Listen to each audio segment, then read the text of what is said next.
In the hush of the star-dappled sky, the NASA spacecraft known as the Pathfinder drifted through silent void, propelled by humanity's unquenchable thirst for discovery. Ethereal starlight glinted off its metallic hull, and within its protected interior, astronaut Ethan Carter tended to his instruments with meticulous care. Ethan was no stranger to the vast emptiness of space. He had ventured beyond the confines of Earth's orbit numerous times, yet each journey still ignited a deep awe in his heart, the same wonder he had felt as a child, gazing up at the infinite night. Every hiss of pressurized air, every quiet hum of electronics, was a gentle reminder that he was far from the homeworld he had left behind.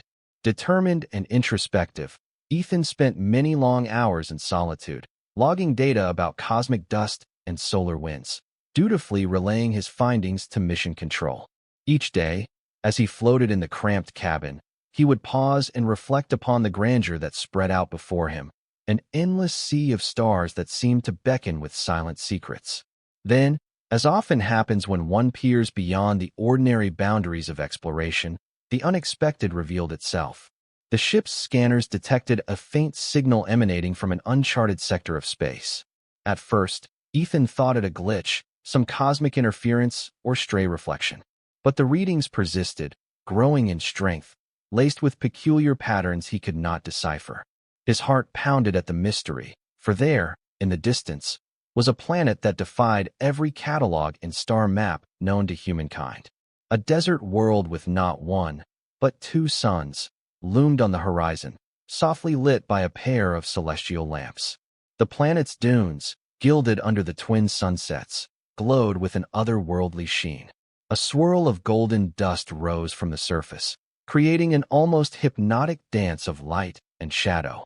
Mesmerized, Ethan guided the Pathfinder closer, every instinct of exploration urging him onward.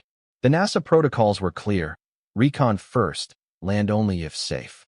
Yet a deeper compulsion, a stirring in the very core of his being, beckoned him to set foot upon this alien soil.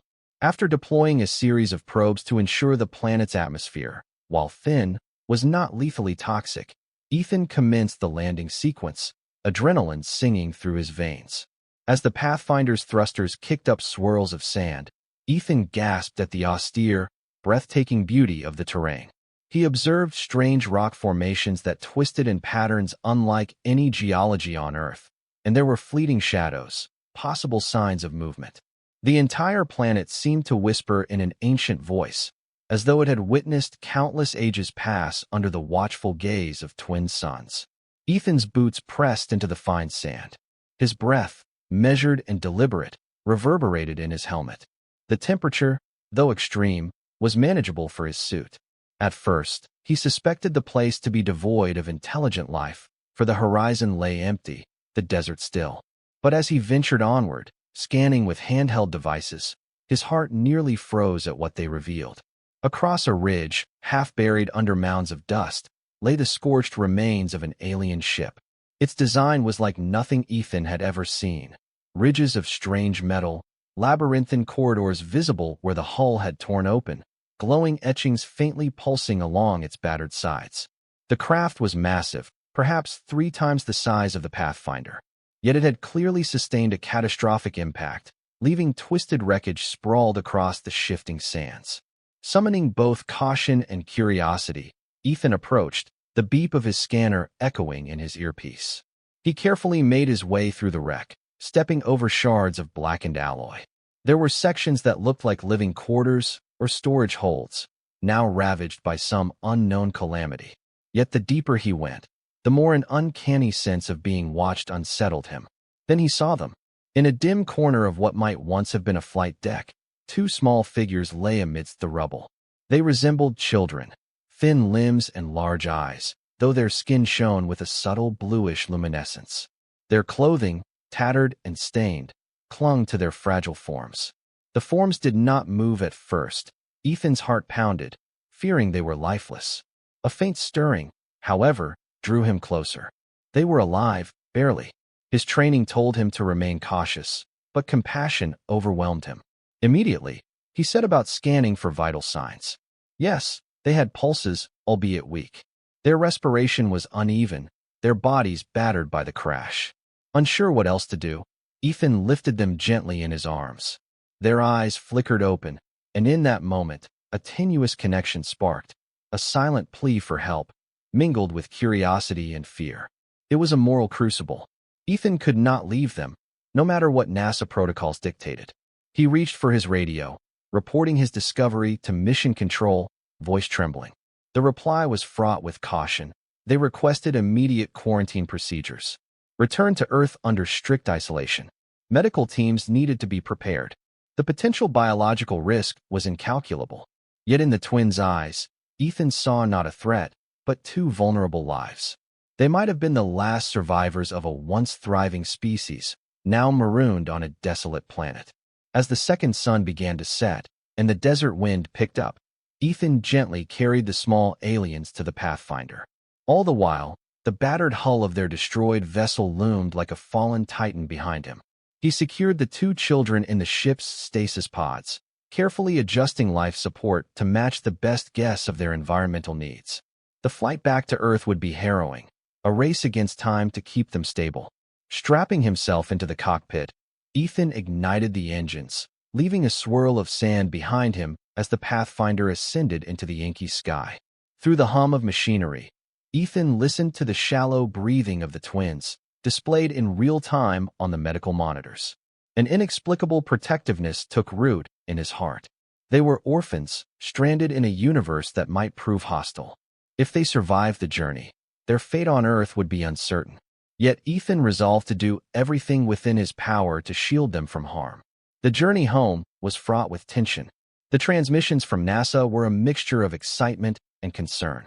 Political and military authorities swiftly became involved, demanding protocols be observed. Meetings were held in hushed conference rooms far below the Earth's surface. Debates raged over potential risks and benefits of harboring alien life. By the time the Pathfinder finally re-entered Earth's atmosphere, guided in by NASA's skilled flight directors, the entire planet seemed to hold its breath. Cameras perched on rooftops. News reports spoke of an alien discovery the likes of which humankind had only dared to dream about.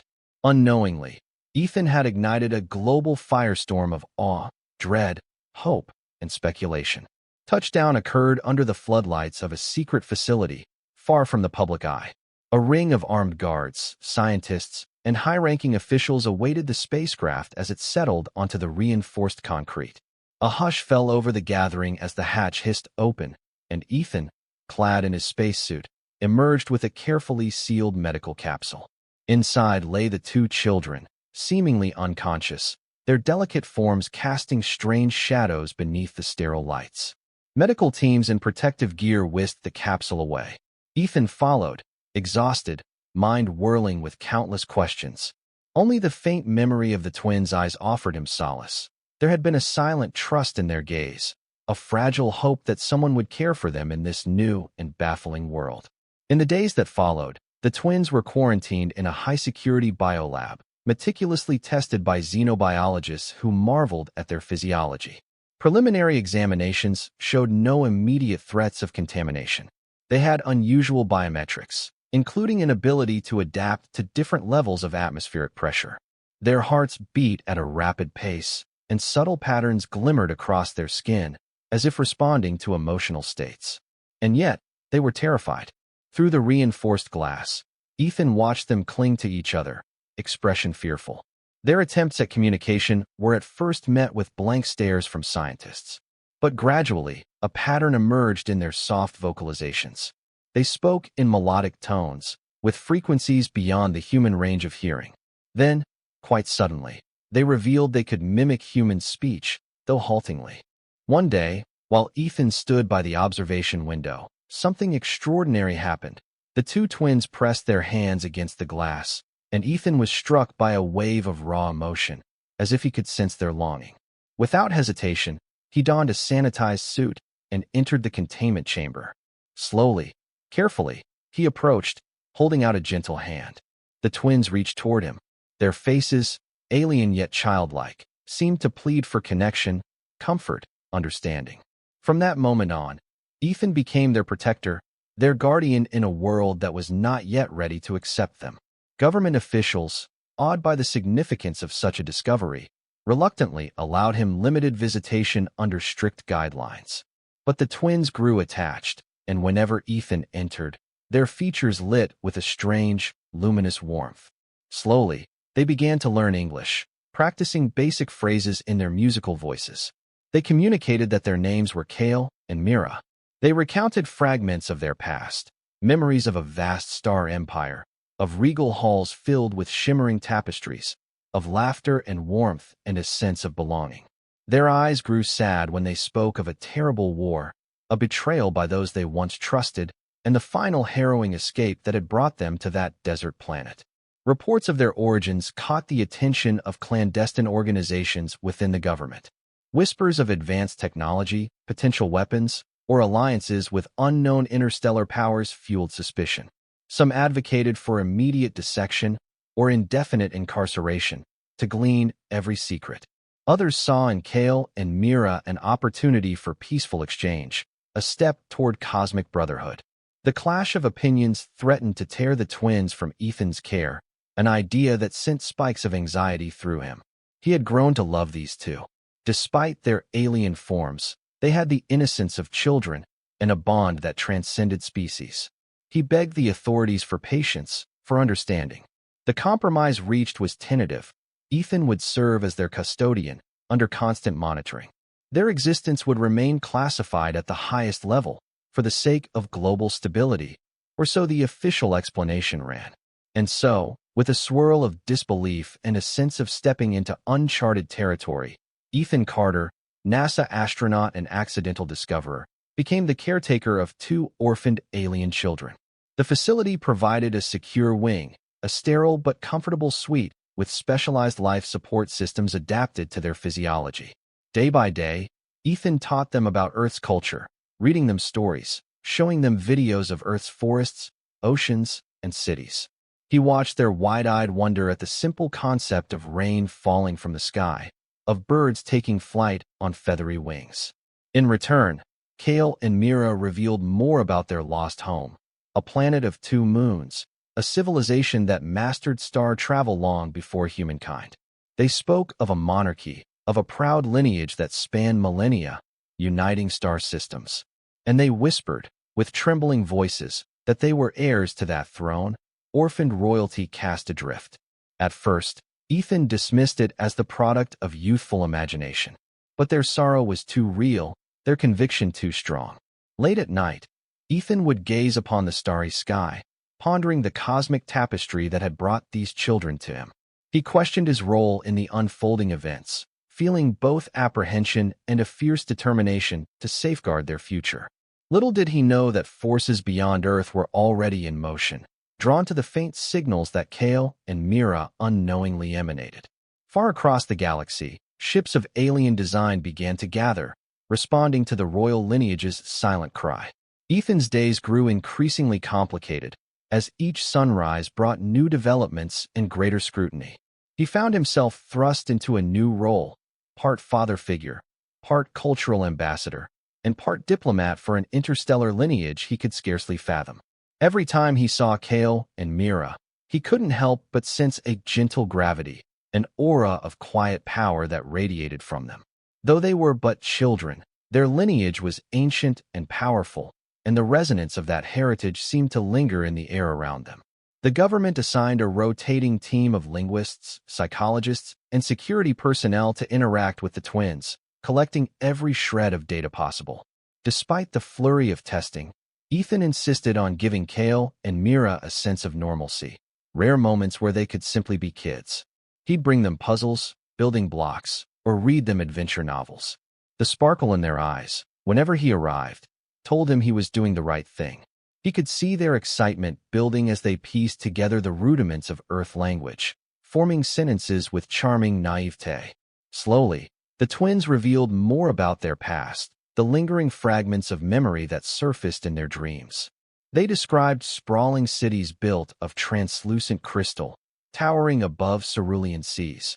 They spoke of grand coronation ceremonies, where the royal family would stand beneath swirling constellations and reaffirm their oath to protect the unity of distant star systems. Their parents, An elegant queen with eyes like silver moons, and a proud king who wore an ornate circlet glowing with cosmic symbols, ruled with wisdom and kindness. Yet shadows had grown over that golden age. An internal betrayal, spearheaded by those who coveted power, ignited a tragic civil war. Kale and Mira, as the direct heirs, had been the focal point of that conflict, pawns in a dark scheme. Their parents' last act had been to send them away on a small vessel, in a desperate bid to safeguard the royal bloodline. The children's craft had, by happenstance or destiny, crashed upon the desert planet. Of their parents, their realm, and the conflict that raged on, they knew little else. Their memories ended in a haze of trauma and fear. News of the twins' regal pedigree sparked secret debates among the higher-ups at NASA, and across hidden corridors of power in Washington, D.C., whispers of forging an alliance with an alien monarchy or leveraging their technology spread through clandestine networks. The question of their rightful place in the galaxy hovered like a silent specter. Ethan, however, saw only two orphans who needed a loving home. Over time, a special arrangement was made. The children would remain under NASA's purview, but Ethan would act as their primary guardian and liaison. The twins moved to a more secluded facility, nestled in a remote corner of the country. This base, known only by its codename Aurora Outpost, possessed advanced labs, living quarters, and a sprawling dome that allowed them a glimpse of the open sky without direct exposure to any potential threats. Under the dome's protective shield, Kale and Mira marveled at Earth's stars, pointing to constellations they claimed to recognize from their home star charts. They wrote down symbols in glowing ink that NASA scientists struggled to decode. Each day, Ethan sat with them, guiding them through Earth customs, like how to politely greet a stranger, how to use utensils at mealtime, and the curious concept of birthdays. Laughter blossomed in these lessons, bridging the gulf between humanity and their alien origins. More than once, Ethan found himself smiling at the memory of Kale's attempt to blow out candles on a mock birthday cake, sputtering in confusion when the flames refused to vanish. Yet, amidst these tender moments, tensions simmered. A powerful arm of the government, headed by a stern general, insisted on weaponizing any alien technology discovered. They demanded advanced knowledge from Kale and Mira, or at least access to their ship's wreckage. The twins, still grappling with Earth's languages, often shrank from these interrogations, frightened by the stern faces and harsh voices. Ethan intervened whenever he could, acting as a buffer. But the pressure mounted day by day. As the weeks turned to months, strange signals were detected on the outskirts of the solar system. High-level intelligence indicated unidentified spacecraft approaching from deep space. When the transmissions were decoded, they proved to be searching signals. Transmissions carried on exotic frequencies that bore the hallmark of advanced alien engineering. The hair on the back of Ethan's neck prickled. Could these signals be from the faction that had overthrown the royal family? Were they hunting Kale and Mira? Alarm spread through the corridors of Aurora Outpost. Defensive measures were put into place. Military alliances across Earth scrambled to prepare for a potential extraterrestrial encounter of a more hostile nature. Satellites were retasked, scanning the void for any threat. Meanwhile, the twins became increasingly withdrawn, sensing the unease around them. Their luminous skin flickered with fear, the patterns on their arms shifting to darker hues. Ethan felt his paternal instincts flare. He tried to shield Kale and Mira from the swirling panic. Often, he would sit with them under the dome, gently holding their small hands, murmuring reassurances. He told them stories of Earth's history, of wars and struggles, but also of redemption and hope. He recounted how humanity overcame divisions to strive for peace, albeit imperfectly. He couldn't promise them safety, but he could give them his unwavering devotion. Then, in the hush of a late-night watch, an emergency alert blared through the facility. Unidentified vessels had dropped out of faster-than-light travel at the edge of the solar system. Panicked calls from the highest echelons demanded immediate response. Were these visitors friend or foe? The question was answered hours later, when an encrypted message appeared on Earth's deep space communication arrays, specifically referencing the location of Kale and Mira. The text broadcast delivered a chilling ultimatum: surrender the royal offspring or face unimaginable consequences. Government officials held an emergency meeting in a fortified bunker. Some advocated compliance, reasoning that the survival of humanity might hinge on giving up these two children. Others, including Ethan, argued fiercely against such betrayal. Kale and Mira were no threat. They were innocents. To hand them over to a potentially malevolent force would be an unforgivable moral failing. Debate raged through the night. Amid the confusion, Ethan found himself in a quiet corridor, speaking with Kale and Mira. They looked at him with tearful eyes. Myra's trembling voice asked if they should leave to protect the Earth from harm. Kale, equally frightened, placed a small hand on Ethan's arm, the faint glow of his skin testifying to the intensity of his emotions. Ethan crouched down, meeting them at a level. He spoke softly, his voice thick with emotion. "I will not let anyone hurt you or take you away, no matter what," he promised. "I believe Earth can be better than that. We stand by those who seek shelter with us. You are not alone." A single tear slipped from Myra's luminescent eye, sparkling like stardust. She nodded, a fragile hope rekindling in her chest. Kale managed a shaky smile. They trusted Ethan more than anyone else in this strange new world. In the ensuing hours, the government's highest ranks came to a decision. Earth would not capitulate to the ultimatum.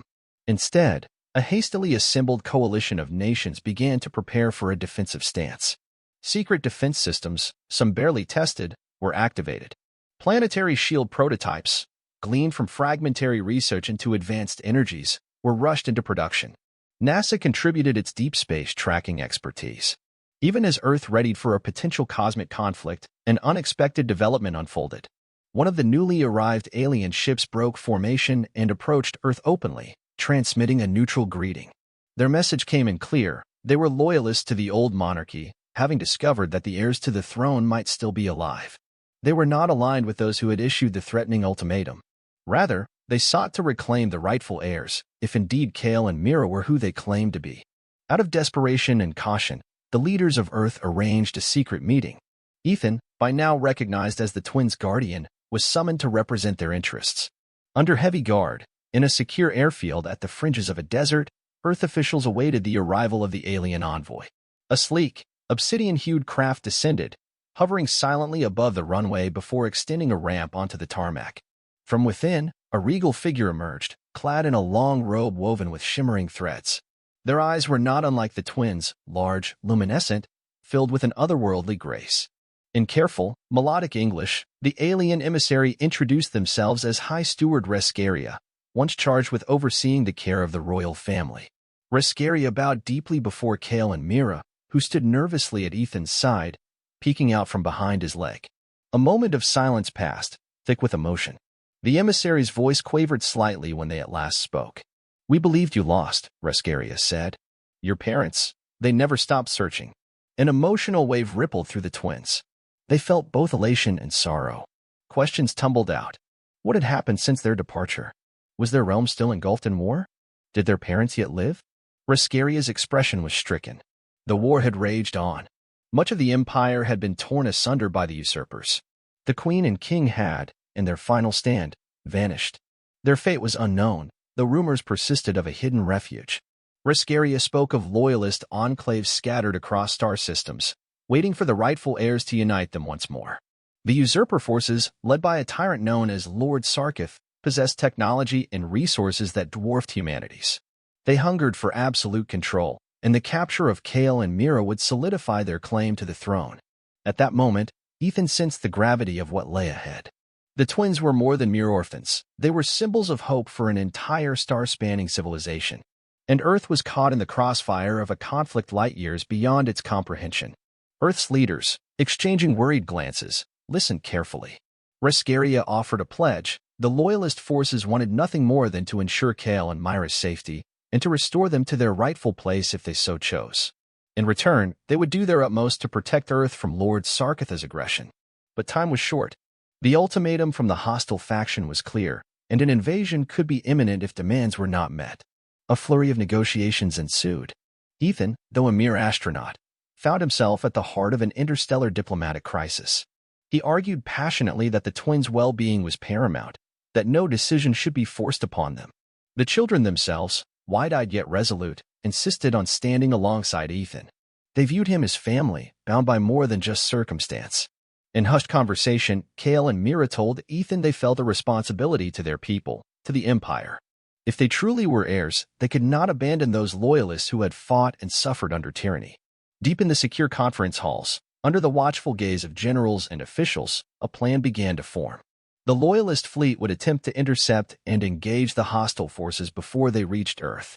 Meanwhile, Kale and Mira would remain on Earth under protective custody, hidden away in a labyrinthine bunker.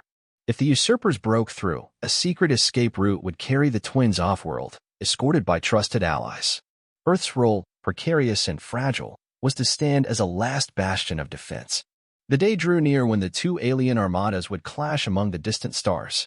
Rescaria and the Loyalist squadron departed Earth, promising to send updates and transmissions. Kale and Mira watched the shimmering craft ascend into the sky, a flurry of conflicting emotions swirling inside their hearts. They felt longing for the home they had barely known, sorrow for the strife tearing it apart, and gratitude for the strange new family they had found in Ethan. While tension mounted, life in the bunker pressed on. Ethan tried to keep the twins occupied, teaching them mathematics, Earth's geography, and bits of cultural history. Sometimes, he would catch Kale staring wistfully at the subterranean ceiling, longing for open skies. Mira, meanwhile, scribbled star charts in luminous ink, determined to memorize every constellation of their home sector. News from Rescaria arrived in scattered bursts. Skirmishes in deep space, victories and losses. A standstill that threatened to erupt into full-scale war. Then, abruptly, a chilling transmission broke the uneasy calm. The usurpers had evaded the Loyalist defenses and were en route to Earth. Their numbers were fewer than feared, but they commanded formidable ships equipped with advanced weapons. Their aim was to seize the twins by force. Panic seized the bunker. Security details scrambled to ready an escape route. Engineers readied a small vessel adapted for Kale and Mira's physiology, stowed away in a hidden silo. Government officials debated recalling Ethan from the bunker, but the twins refused to let him go. He refused as well, insisting he would not abandon them. When the enemy fleet finally arrived in Earth's orbit, the world collectively held its breath. City lights dimmed as countries prepared for the worst. And then, the assault began. Pulses of energy rained down upon Earth's defense satellites, crippling them with shocking efficiency. A single warship descended into the atmosphere, creating swirling clouds of ionized gas that lit up the sky in eerie hues. At Aurora Outpost, alarms blared. The planet's meager defenses returned fire, but the ship advanced inexorably. Within the bunker, a small cadre of elite soldiers assembled around Ethan, Kale, and Mira, prepared to escort them to the hidden vessel. Above ground, the Earth forces waged a desperate battle, stalling the alien craft in a swirling melee of fighter jets and improvised energy cannons. In the corridors of the bunker, Ethan led the twins by the hand, sprinting toward the silo. Their hearts pounded, doors sealed behind them. Soldiers barked instructions, scanning each junction for potential breach. Despite the chaos, Kale and Mira seemed strangely calm. Something within them had awakened, an instinct, a gentle hum of power coursing through their veins. The air around them seemed to shimmer faintly, their fear transmuted into a steely resolve. Then, a deafening blast echoed through the bunker. The structure quaked, the lights flickered. One of the main corridors caved in. Soldiers scattered, trying to regroup. In the confusion, an ominous figure appeared, an alien clad in dark, ornate armor, flanked by heavily armed troops. Their eyes glowed with malevolent ambition, and their voice resonated with cruel authority. Kale and Mira, the figure boomed. At long last, I have found you. Lord Sarkith. The name alone caused the twins to recoil. His aura crackled with lethal energy, a testament to the arcane technologies he wielded. Soldiers opened fire, but the blast dissipated against a shimmering shield. Sarkith sneered, striding forward. Your rightful place is at my side, he spat. Surrender now, and spare this primitive world needless suffering. Ethan stepped protectively in front of the twins, heart hammering, uncertain how to fight an enemy of such power. Kale and Mira clung to him, trembling. Yet behind their fear, a deeper strength stirred. Echoes of a royal birthright flickered in their eyes, like a distant star illuminating the night. With trembling voices, the twins spoke in a unison that resonated eerily through the corridor. This world has sheltered us. You will not harm it. Their luminous skin flared, patterns dancing across their arms. A surge of unknown energy pulsed outward, forcing Sarkith to falter.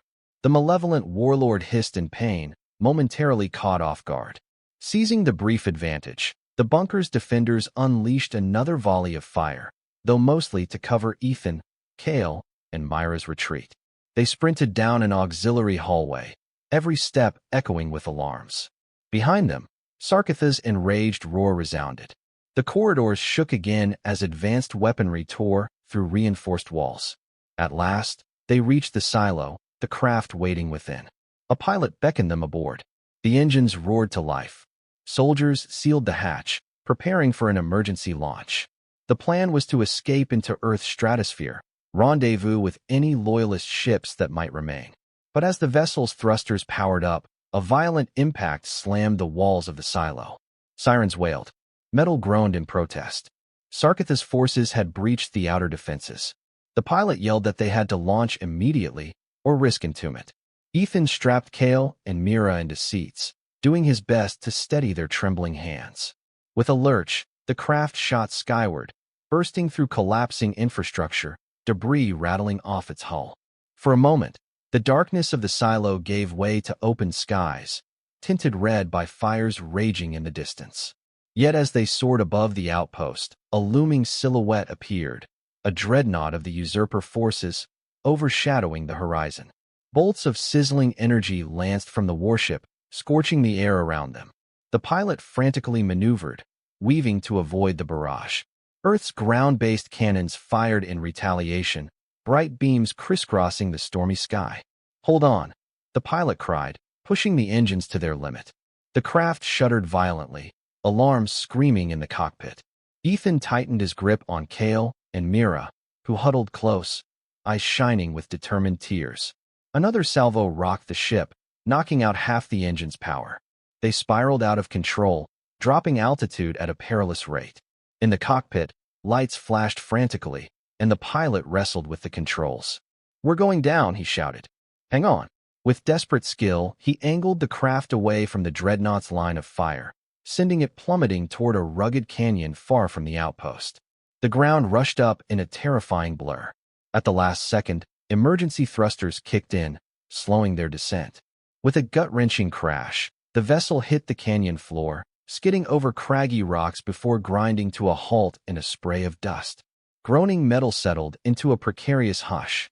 Ethan, dazed but alive, quickly checked on the twins. Though shaken, they were unharmed, their alien physiology seemingly more resilient than a human's. The pilot, injured from the impact, clutched at his leg. Soldiers rushed to tend to him. They had managed an escape, however brief. High canyon walls loomed overhead, offering some shelter from the warship's scanning equipment.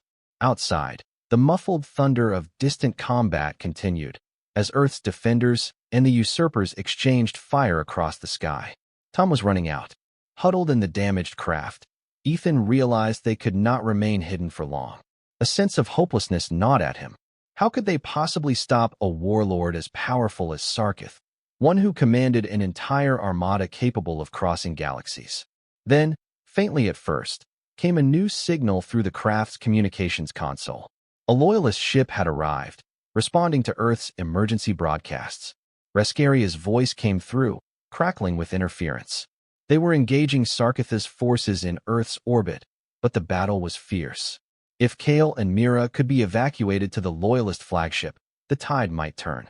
The presence of the rightful heirs would rally the remaining loyalist fleets scattered throughout the cosmos. Ethan glanced at the battered remains of their escape vessel. Flying it out again seemed impossible, especially with half the engines offline. Yet a spark of determination flared in the twins' eyes. "We have to try," Mira whispered. Kale nodded. "For our people, and for Earth." Ethan felt a surge of pride at their courage. They were so young, yet they carried the weight of an empire on their small shoulders. Resolute, Ethan turned to the pilot, who winced in pain. "Can this ship be repaired enough to reach orbit?" he asked. The pilot grimaced, scanning the readouts. "It'll be a miracle, but maybe if we bypass some systems, jerry-rig the thrusters, we might get one last boost." Time was of the essence. Together, Ethan and the soldiers worked to patch the hull, realign the engine capacitors, and rewired damaged controls. Kale and Mira offered subtle assistance. Their fingertips glowed, interfacing with certain components in ways none of the humans fully understood. Panels that refused to respond suddenly flickered to life under their touch. Outside, the day gave way to night, the sky above the canyon turning a bruised purple. The distant booms of conflict echoed across the land, a reminder that they existed in a fragile window of opportunity. As each connection sparked, as each fuse was replaced, the craft seemed to rally beneath their collective effort. Finally, engines sputtered with renewed vigor. The pilot, strapped into the cockpit, signaled that the restart sequence was ready. Ethan braced himself, guiding the twins into secure seats. With a roar that rattled the canyon walls, the craft lifted off, wavering but ascending. Searchlights from overhead warships began to sweep across the terrain, spotting them. Bolts of energy sizzled past, narrowly missing. The vessel shuddered under the strain, alarms warning of system overloads.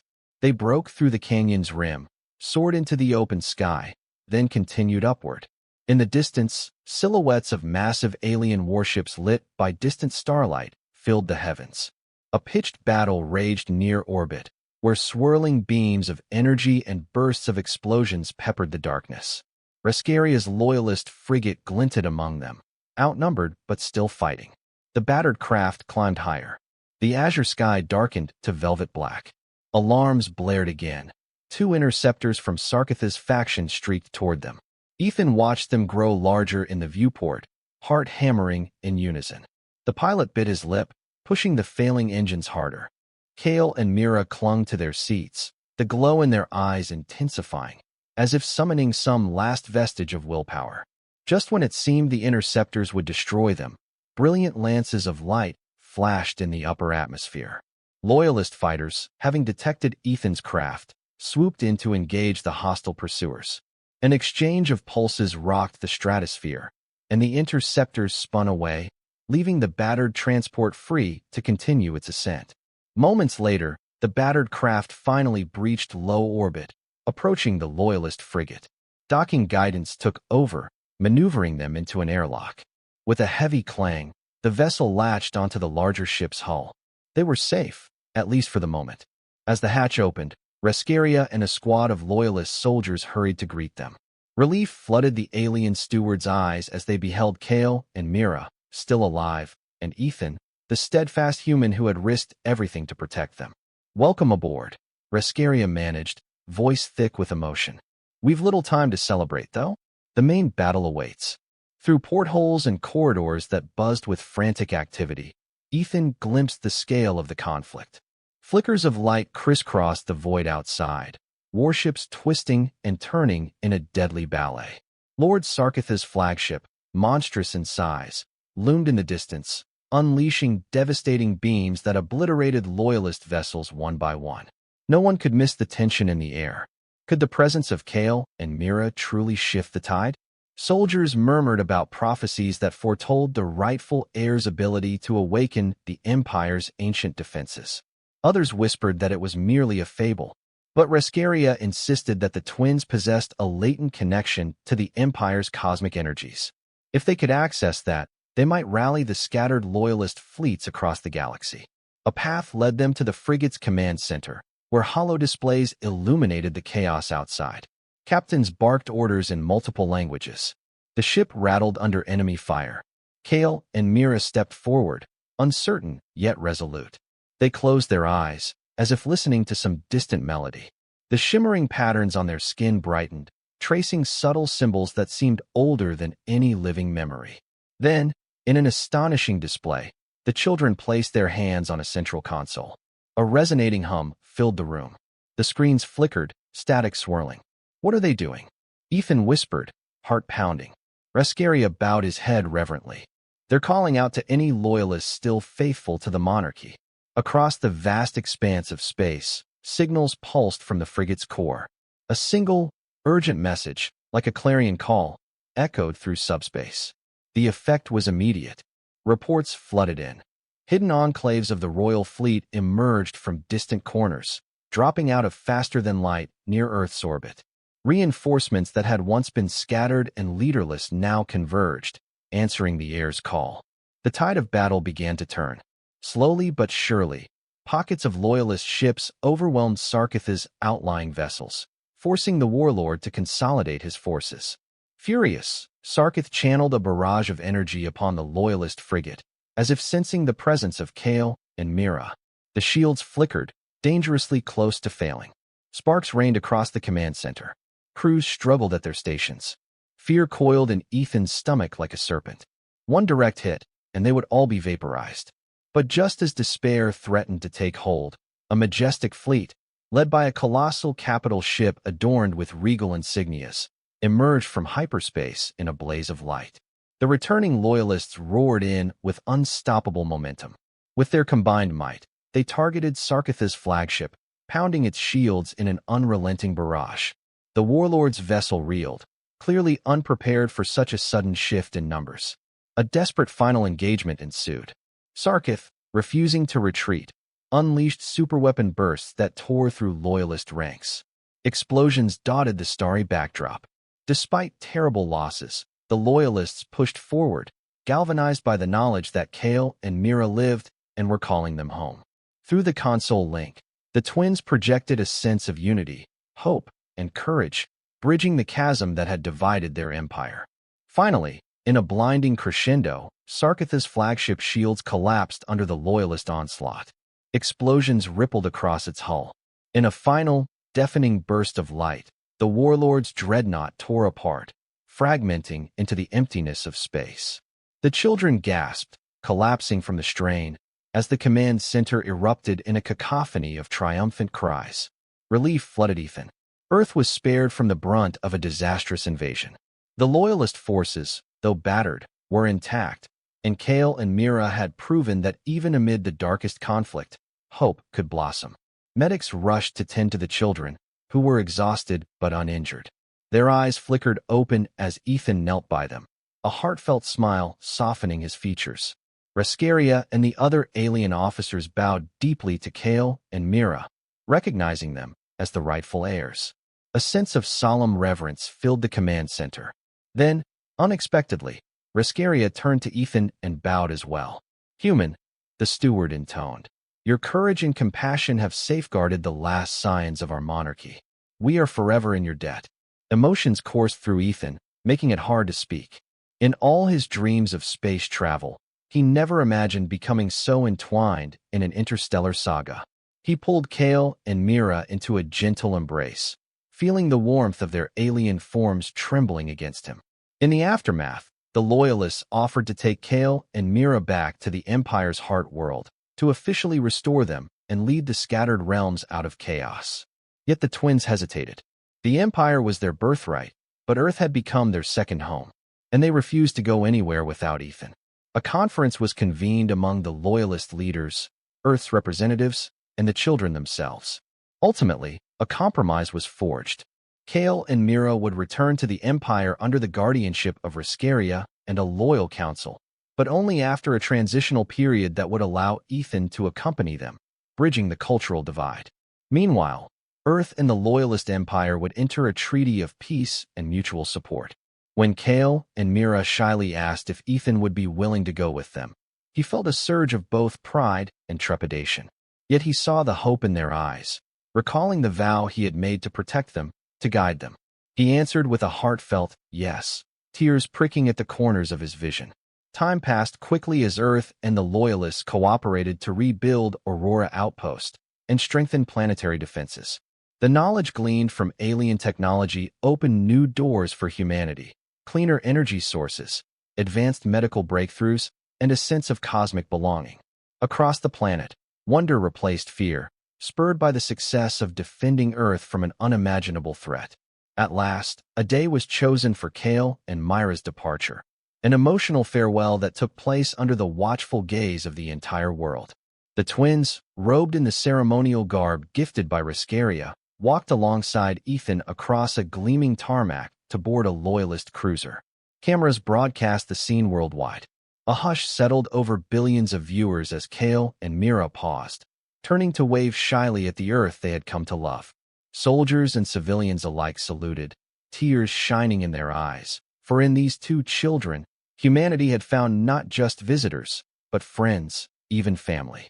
Ethan followed them aboard, a NASA patch still sewn to his uniform, symbolizing the bridging of worlds. As the hatch sealed, a tremor of excitement and uncertainty coursed through him. He was leaving Earth to venture into a cosmic realm he had never imagined, to help guide two alien heirs as they reclaimed a lost throne. It was terrifying, exhilarating, and deeply humbling all at once. The engines hummed, lifting them skyward. Through a porthole, Ethan glimpsed the shrinking curvature of Earth, swathed in swirling clouds and brilliant oceans.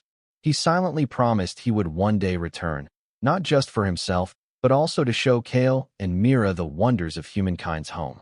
High above the atmosphere, the Loyalist flagship joined formation. A glimmering portal of faster-than-light energies shimmered into existence, beckoning them onward. As the cruiser engaged its jump engines, Ethan closed his eyes, gripping Kale's hand in one and Myra's in the other. In a rush of cosmic luminescence, they soared away from Earth, bound for distant stars, a grand destiny awaiting them. Thus ended one chapter of their story, and began another, ripe with promise and challenge. Kale and Mira, orphaned royals and adopted children of Earth, set forth to heal a fractured empire, guided by the humanity and love imparted by Ethan Carter. Together, they would strive to unify scattered star systems, forging a future where compassion bridged every gap and where the echoes of war gave way to the harmony of peace. Little did they know, however, that their journey would span countless light years and test the bonds of loyalty, forging alliances that stretched across galaxies. But for now, they found solace in each other, buoyed by the knowledge that even the darkest night yields to dawn, and that within every heart, human or otherwise, lies the seed of hope, awaiting only the gentle touch of kindness to flourish. The future was bright, filled with stars and possibility.